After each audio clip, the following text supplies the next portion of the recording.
Buti na lang di ka nag-anak, te. Kung stress ka ngayon, day, baon ka pa sa utang. Tapos takot ako sa childbirth. I'm scared. Scary talaga siya. Isa ka bang millennial o Gen Z? Marahil ay pangkaraniwan na sa henerasyong ito na limitahan sa isa o dalawang anak ang pamilya o ang iba pa nga kontento na maging fur parents na lang. At dahil dito, kapansin-pansin ang unti-unting pagbabago sa demografiya ng bansa. Partikular ang bumabagal na paglago ng populasyon sa ilang lugar. Para kay Bettina, isang Gen Z mula Santa Cruz, Laguna, tila malabo ang posibilidad na bumuo ng isang pamilya. It's not just about providing for the child. You also have to ensure its safety, its security.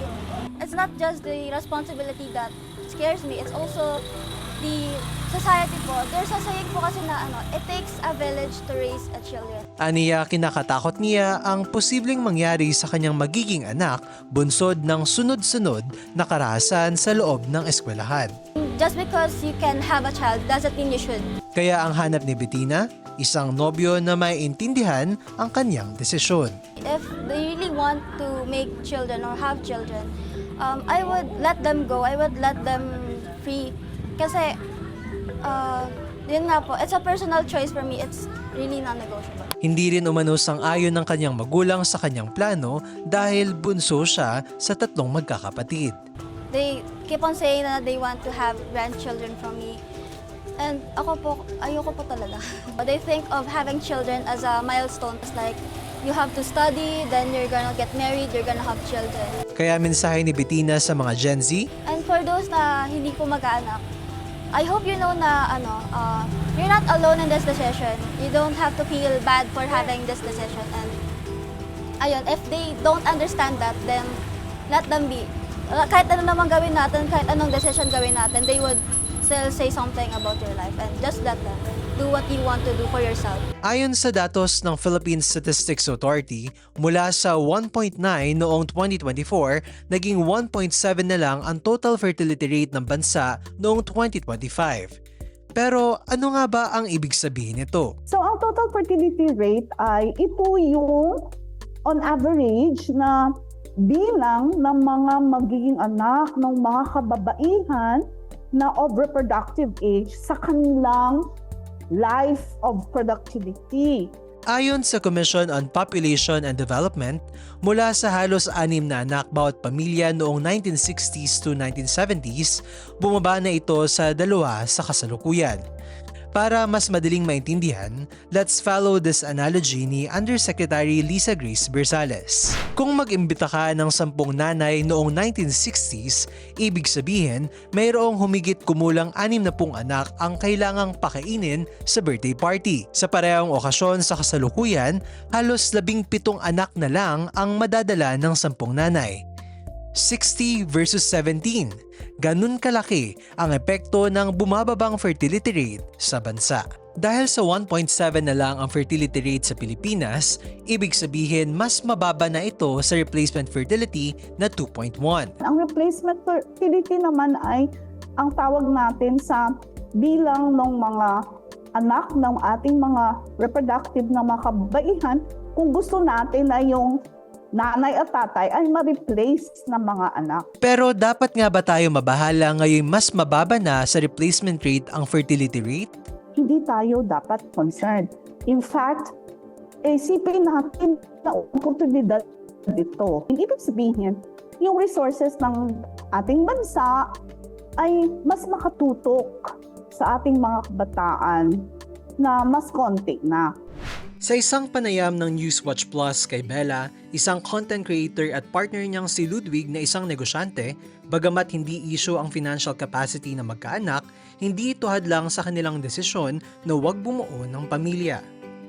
6 kids kami in the family and I have like 30 plus first cousins on my mom's side. So I grew up with the conditioning na, okay, I'm gonna have a big family din. But that really changed when I, went to college.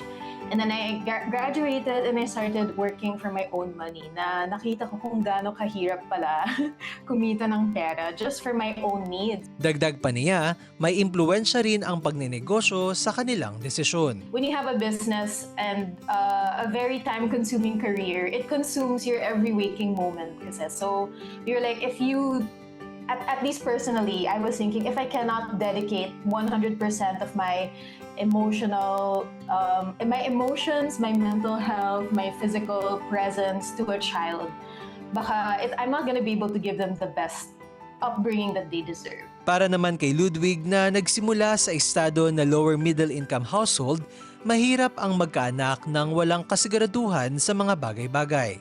You know, you're not sure if you'd be able to pay the next month's rent. I feel like to be able to raise a child in a good home environment, you need to be able to be present. You need to be able to provide your time. Dagdag pa ni Madamba, pabor ang desisyon na ito sa feminism at body autonomy ng mga kababaihan.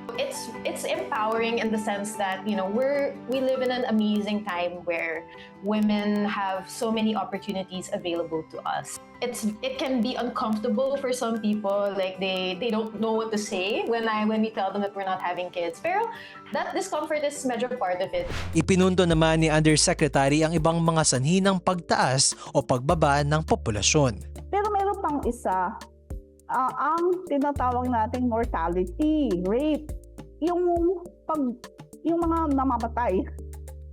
At yung pangatlo ay migration, yung mga movements ng mga tao from region to region at out of the country. Noong 2024, nag-negative ang population growth rate sa Bicol habang 13 pang probinsya ang kapansin-pansin na bumagal ang paglago ng populasyon. Isa sa tinitingnang rason ay ang tinatawag na migration.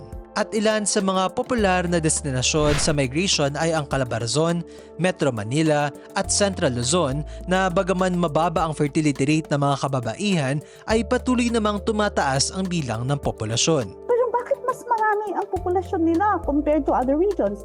It's also because of migration. Gate pa ni Bersales, hindi dapat ikabahala ang mababang fertility rate at mabagal na paglago ng populasyon. We are still in a good place. We are what tawag namin dito demographic sweet spot. Ibig sabihin, nandito pa tayo sa sitwasyon ng populasyon natin na kayang-kaya pa nating makamit ang mas maunlad na ekonomiya. Talagang mauubos na ang mga tao, no? So there will come a point, I believe, that may happen. But sa projection sa Pilipinas, hanggang 2050 okay pa tayo eh.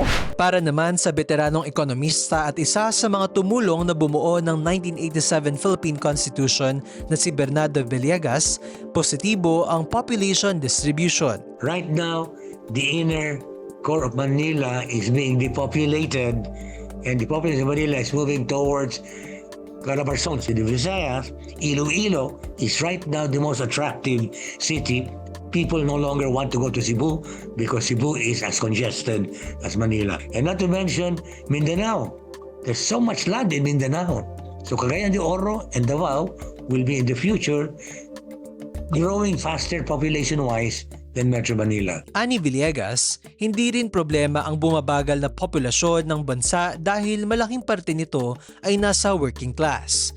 Ngunit aniya, may ilang hakbang na dapat gawin ang pamahalaan para masigurado na produktibo ang mga manggagawang Pilipino. First of all, we have to do something about agriculture productivity, food security, because the weakest link in our economy is agriculture. Second, we must continue spending more than 6% of the government budget in infrastructure. So that has to continue for the next 12 years. Third, we have to attract a lot of foreign direct investments because our savings are very inadequate. Pero para kay Bersales at Villegas, wala namang issue sa patuloy na dumaraming Pilipino na hindi ninanais ang bumuo ng pamilya. At ang position ng CPDI, we respect. We will not say mali yan or tama yan. Pero tutulong kami para magawa yung gusto nila. So each one has to really reflect, first of all, on where he or she will find happiness. Habang nagbabago ang hugis ng populasyon, kakibat nito ang nag-iibang prioridad at realidad sa bawat Pilipino. Dahil ang pagbaba ng fertility rate ay hindi lamang usapin ng demografiya, kundi saklaw din ito ang ekonomiyang kinakaharap ng susunod na henerasyon. Para sa impormasyong napapanahon at on-demand, Jim Cantos, News Watch Plus.